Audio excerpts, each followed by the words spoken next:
Welcome to another Design Your Presence Expert Talks episode. And here we are going to be having one of my very good friends, Jenny, who is also a leadership success coach. She's also a trainer. She's actually a certified trainer under Jack Canfield. I'm sure you would have read the book Chicken Soup for the Soul. And also very well known for the success principles. And I'm sure many of us are going to be learning something from Jenny as well when it comes to the success principles in our talk today. So firstly, I would like to ask Jenny one thing, one very simple, straightforward thing. How did you start your journey as a coach? Great question, Diya, and thank you so much for having me here. I'm really excited to be talking to your community. So how did I get started? Well, I didn't always know that I wanted to be a coach. It just kind of happened. So how it happened was actually, I had gone to college to become a doctor, and I was studying biochemistry. And, while I was really great at getting excellent grades in math and science, I was noticing that I didn't really enjoy what I was studying.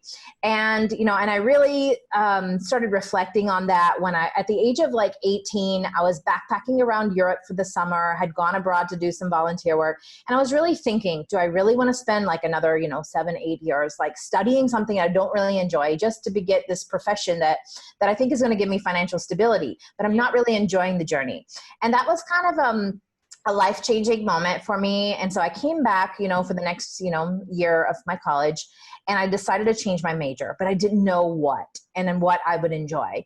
And so I started picking up different friends' books and checking them out and finding something. And one day I picked up a friend's psychology books. And I was like, wow, this is super interesting. It's about people. It's about human behavior. It's about, our mind and our mindset. And I said, you know what? I'm changing my major to psychology. I don't know what I'm going to be when I grow up, because I really didn't see myself, working with people mentally ill. And mostly when people think of psychology, that's what they think of. But I said, is there some other way I can use this psychology in a practical sense? And that's where that journey started. And then when I went to grad school in California, I did a semester-long course in coaching. And of course, I was young, I was in my early 20s, so I was not really practicing as a coach. But as I got in to my first corporate job as a management trainee, and then started, hiring other management trainees and developing a job rotation program for them, they required a lot of training and coaching. And, I was working as a soft skill trainer, internally in organization. And in 2007, I was offered the opportunity to come here to India because I had already been working on a project here. And I was actually, the California company that I was working for, they were starting up, basically moving all their business here to India and really growing things from within. And everybody it was the subprime mortgage crisis. So many people were being laid off at that time. And they said, but we need your skills in India because we want to develop leaders from within the organization. So we need somebody that has your background that can really help us grow our leaders internally. So that's how, the leadership stuff started for me, is really when I came to India and had a team and had to build a whole leadership development department from scratch. And 7 years ago, when I started my own business and started independent consulting and, working for many different corporates, what I started noticing was that when I was training people, I didn't really know what was the impact. I would never, see them again, or I never talk to them again. I would just train and get great feedback and move on to another company. And somehow this was making me feel a little bit empty, like I just don't know if I'm making a difference or not. And there were a couple projects that I didn't get because I was not a certified coach. And so that's when my journey started back in, I think, 2015, where I decided to go and get certified as an ICF, that's International Coach Federation, to get certified by them as a coach so that I could get these other leadership projects. Because I'm like, something, if a company is demanding this certification, there must be some reason for it. Yes, and very true. Yeah. So what I realized with coaching is, with training, you only have knowledge, but coaching is all about action. It's all about taking the knowledge and putting it into action. And so for me, seeing the results, building the relationship one-on-one with people and actually helping them overcome obstacles and achieve their goals was far more fulfilling to me than just giving people knowledge where I had no idea what they were going to do with it afterwards. So that's actually how the coaching started. And then it has never left me. So now, even till date, when I have, corporate clients come to me and want me to develop their leaders, training is only one part. And something I learned through one of the organizations that does a lot of research, that's Center for Creative Leadership, who I'm also an executive coach with, is they came up with something called the 70-20-10 model. Okay. And that is, how do people learn? 70% comes from on the job learning and doing things. 20% comes from mentoring and coaching, and only 10% comes from the classroom. So whenever I have corporates that come to me and say, we want a classroom training, I'm like, okay, fine, we can give you a classroom training, but classroom training and knowledge is often not the biggest gap or challenge. It's actually the person's ability to take that knowledge and put it back into practice and implement it on the job. Absolutely. Actually see the results. Absolutely. So that's what got me into coaching. And wow. it's a long story, but that's how it just evolves over time. No, it is something that, I mean, there's always a journey behind it, right? And there's always a reason why you get there. There's a reason why you want to take up coaching as a thing. And as you said, the 70-20-10, that's exactly what people need to understand, right? So talking about your journey, okay, now that we know about your journey and, how you've started, how you've gotten here, what is your take on your personal brand? Like, how did you want people to see you for what you're doing? Like, how successful you are, how you want to kind of help people through your coaching strategies, the way you want to put things across, keeping this whole thing of leadership and, building that whole, that environment of, leaders around. So how did you kind of figure out that, okay, this is how I want people to see me? So that's also a bit of a story as well. So, and I'll be really honest, and I think this is actually a mistake that a lot of people make. So hopefully this will resonate with people. You know what? When I think about building a personal brand, I think about, making conscious, decisions, intentional decisions, so that people see you the way you want to be seen. Yes. And I'll say that I didn't know anything about branding at that time when I started. I was just going with the flow of, okay, what do I enjoy? What's getting results? What's happening? I wasn't really thinking about building, a personal brand, to be quite honest.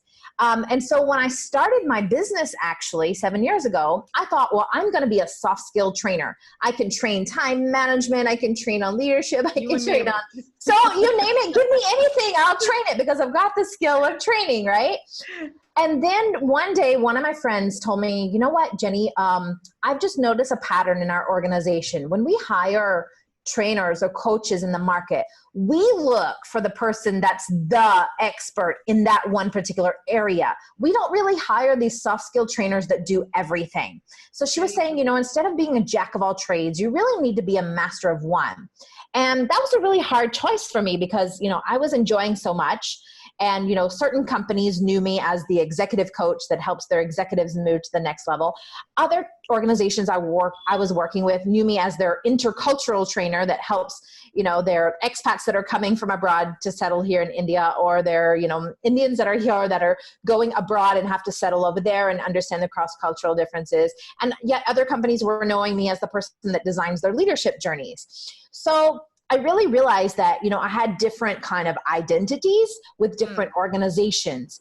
And I felt that was somehow a limiting factor for me, because there wasn't that consistency.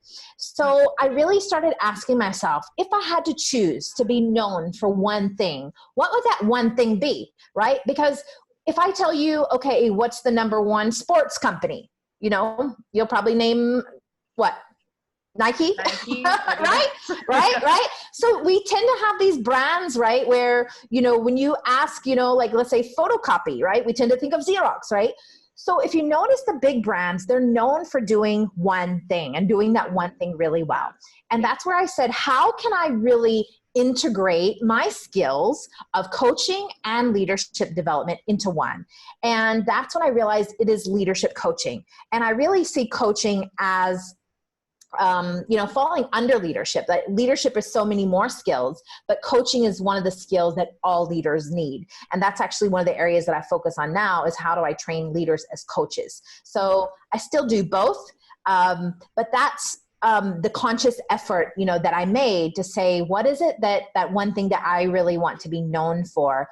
And then start, talking about that, positioning myself for that, offering that as my Very product, true. not Yeah. saying, not advertising that I do so many things. And it's always a choice for me. If I have a client that asks me to do something that I know how to do, I can always say yes to it, but it doesn't have to be what I put out there. Exactly. Yeah. Yeah. And so Yeah. what I also noticed through this journey, Diya, is that while I said, okay, I'm going to be a soft skill trainer, that's not necessarily how companies were seeing me. They were only calling me for leadership development. And that was an aha for me, that I have a reputation for being a leadership trainer. So nobody was hiring me to come in and train, their freshers or their new joinees or their campus to corporate. They were only hiring me for middle to senior leadership. So that was an aha for me as to how others are seeing Seeing me. you. Exactly. Yes, your Yeah. reputation. So Yeah. so it wasn't a conscious thing that I built it to be that way. It was how they were seeing me. And that became an aha that that's how I need to start positioning myself. Yeah. So a question to my viewers, okay, now that you hear that Jenny had said that, there's this aha movement which actually gets you to go in a certain direction. So now I want you to think about this one aha moment that people have told you that, oh, I will hire you for this. You could be a coach, you could be a trainer, you could be an entrepreneur, you could be anyone. But then what is that one thing that you're known for?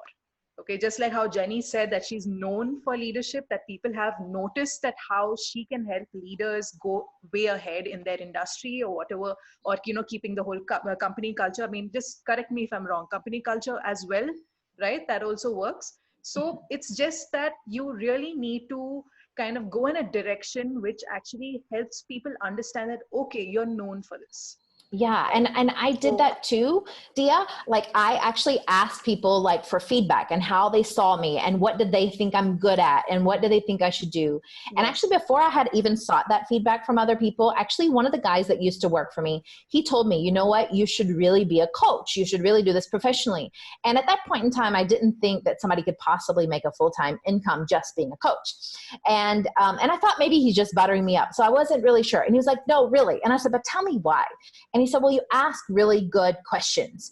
And, and then like a year or two later, the same guy, he had been looking for jobs and he was not getting through any interviews. And after 4 years of interviewing and not getting through, he came to me and he said, I have something to tell you. I've been going on job interviews for 4 years. I haven't cleared any of them. You've got to help me. Can you please coach me?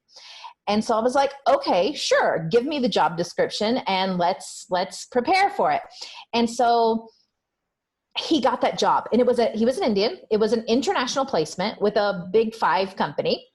And he got that first one and he worked there for a couple of years. He wasn't happy with the role. Suddenly 2 years later, again, he wanted to look out for another job, another big brand company, again, international profile, Nice. well-paying job Wow. came up. And so he came to me again and he said, okay, now it's time for the next one. I need you to help me get this job too. So again, I did the coaching with him and again, he got that job. And that's when I Wow. said, okay, maybe there's something to this. Yeah, Maybe there must be some kind of cue. Again, it's a cue that, yes, has gotten you yes. to, choose this particular thing Yes. that, yeah, very nice. Yes. So we really have to listen to the people around us and ask others, how Absolutely. do they see us? Because sometimes what I've noticed, Dia, is that when people have a strength, they do it so naturally that they don't even realize it's a strength. And Exactly. so getting other people's feedback about how they see you, what are you really good at? Why do they come to you? These kind of things, that should be your clue, your feedback to tell you if Very you're true. on the Yeah, right track or not, because maybe you have a absolutely. gift that you're not acknowledging. Fantastic. That was amazing, Jenny. Thank you so much. So I would also like to ask you one thing now for our viewers. How would you define, okay, a successful leader's personal brand presence?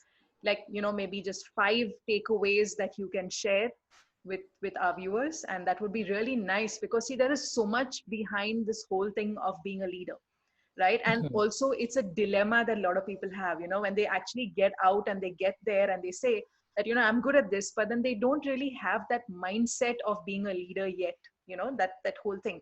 So what is your take on, you know building a personal brand as a leader? Yeah. Well, So first of all, I would yeah, start with what was not a leader and then what is a leader. So yeah, first of all, I think a lot of people confuse this word leader and they think it's just a designation that you're given at an organization when you're given some type of managerial role or title. But leadership is not that. It's not this piece of paper or visiting card that has a designation on it. Because if that card goes away the next day, you are still who you are.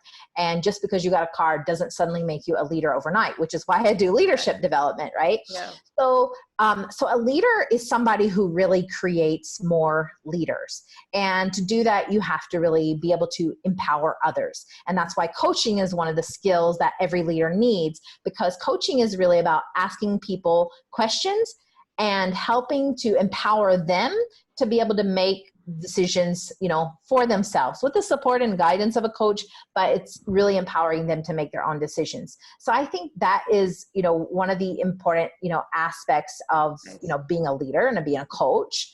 I think the other thing is, the brand as a leadership coach is really being authentic, being, who you are. Because when you're really authentic, people connect with you. And if you're being fake, people can sense it. And that Yes, authenticity is what gives you trust. And trust is the foundation of any relationship. So as a leader, for people to follow you and for you to create more leaders, people have to first trust you. Trust what you say, trust who you are, trust what you do. So trust becomes the foundation for that, for any relationship. And with leadership, to be a leader, it's not just getting elected to some position. very A true. leadership Yeah, is yeah, people willing to, go behind what you stand for. Which brings me into another point in that as a leader, you need to have a vision. And because people don't just buy into you and what's in it for you, they really buy into what do you stand for. very And true. that's one of the ways to create, other leaders and other people who follow you as well, is to create a vision and to inspire people to want to be associated with you. And that, vision is for us to continue working towards that vision. As a leader, we need to have a really strong why. Oh, Why of are we course. doing what Yes, are we doing, right?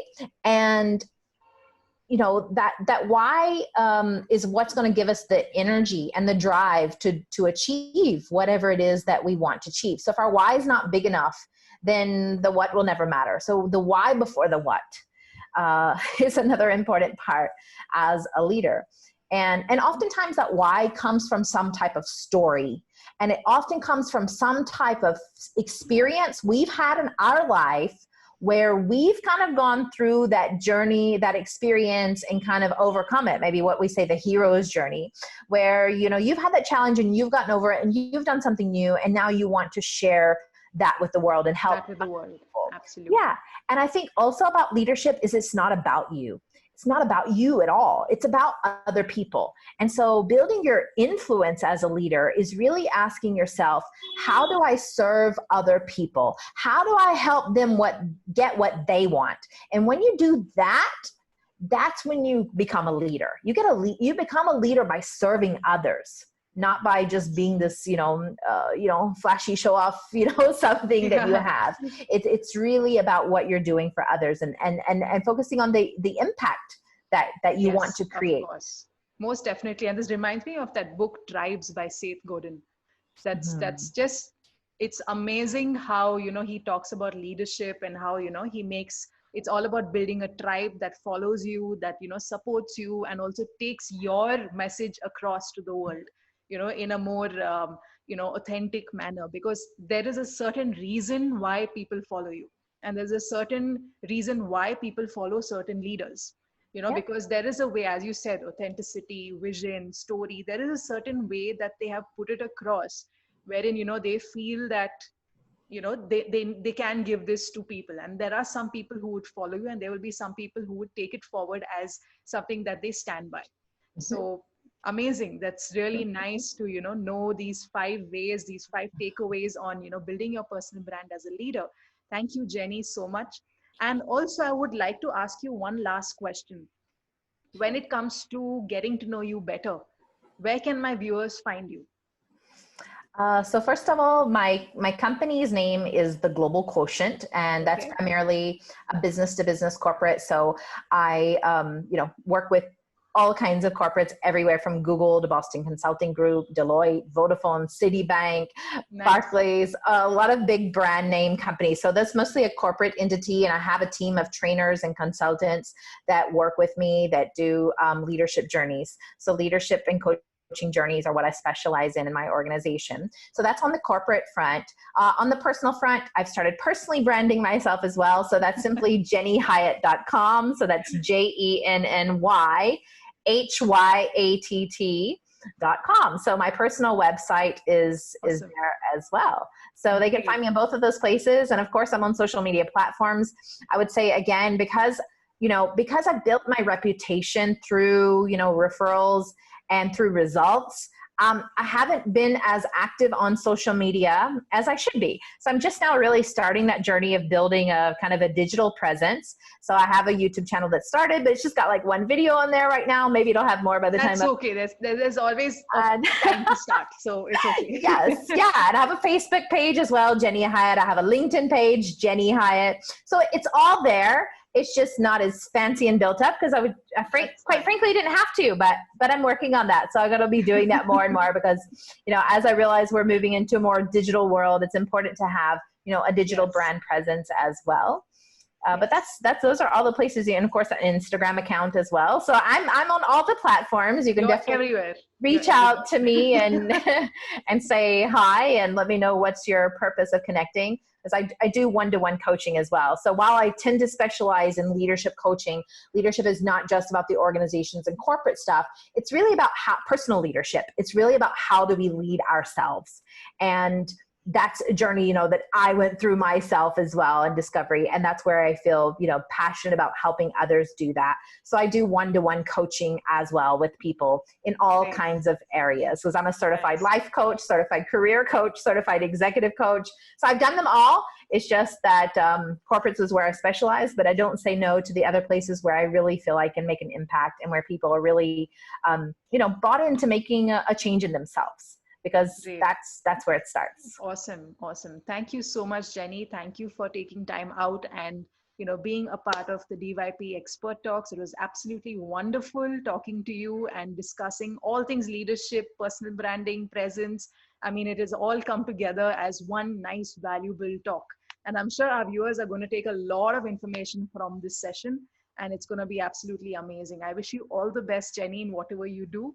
And I hope you actually spread the whole vibe of leadership more and more and more. And you become, you make people more successful in how they can lead in their own brands or in their own, their topics. Great. So thank you so much. Thank you You're so most much, welcome. Jenny. It was really nice. And yes.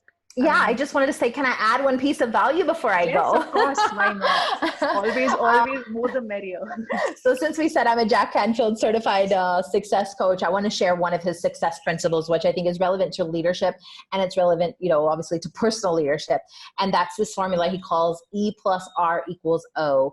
Event plus our response equals our outcome. So it's not the event that defines us, who we are. It's our response to it that creates the outcome, right? And I think I have experienced this so much, especially, we're doing this interview today now in July 2020, and, we've been on lockdown for a few months, and, we have a lockdown, right? So we can either let the event define us, or we can choose how we want to respond to it. And that's going to impact our outcome. Right? So you have a choice to be your, a hero or a victim. And so that's one of my success principles. That's actually Jack's principles that I want to share with you guys today. And because I think it's helped me a lot, and I hope that it helps all of you. Great. So. Thank you so much for sharing, Jenny. And we are going to be, closing this with, a kind of parting comment wherein, I'm going to be telling you that Jenny is known for, building leaders, right? So what I want you to do is that if you want to become a leader, or rather you want to lead in what you really like to do, I want you to comment in the box below. And Jenny also will actually have a look at those comments, and she will respond to you with, whatever answer. So if it's a question, or if it's anything related to leadership or branding or anything. So if it's branding, it will be me. If it's leadership, it will be Jenny. So we both will be there to answer your questions, answer any kind of comments that you have, any kind of viewpoints that you have. And yes, we will take this journey forward. Great going, Jenny. Thank you so much once again. Thank you, Diya. Thanks for having me here today. I really No appreciate it. worries.